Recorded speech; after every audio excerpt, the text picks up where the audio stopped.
Why is it that nowadays there are so many children with autism or hyperactivity? From a scientific perspective, people often attribute this to psychological issues, diet, or environmental factors. However, those are merely surface-level problems. The hidden truth behind this can be considered a chilling reality.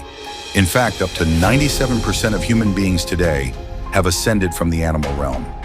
The remaining 3% are those who have already been human and continue to be reborn as human, or are celestial beings or saints who have descended into the world. Thus, the proportion of those rising from the animal realm is extremely high.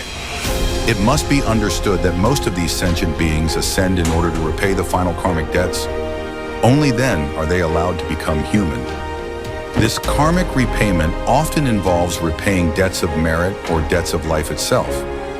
That is why they must reincarnate into species that are either made to labor, like oxen and horses, or are slaughtered for their flesh, like chickens, dogs, pigs, and so on. However, one major issue is that factory farming and confinement-based breeding technologies have been widely implemented over the past several decades and are becoming increasingly common. When confined, the sensory faculties of these beings are barely able to develop. On top of that, their bodies are forced into extremely limited spaces. This is precisely why, after experiencing a lifetime of captivity, even if they are fortunate enough to be reborn as human, they remain in a dull and inert state. It is important to realize that the 5 senses of a human being are crucial. Like the 5 main roots that allow a seed to anchor into the soil before it can grow into a trunk, then branches and leaves, and eventually blossom and bear fruit. The 5 senses are like the main roots, and which intellect is like the trunk. If a being goes through a lifetime of confinement, the operation of these senses becomes restricted. As a result, that being, that human, will be reluctant, sluggish, and unresponsive in using their senses to perceive this life. This is the reason why some children display signs of autism or developmental delays. And what about hyperactivity? That too stems from the same condition of being confined in a past life.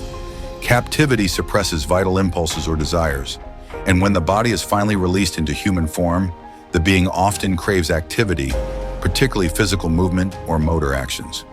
Combined with extremely weak sensory faculties and poor perceptual capacity, this leads to conditions such as attention deficit hyperactivity disorder, ADHD.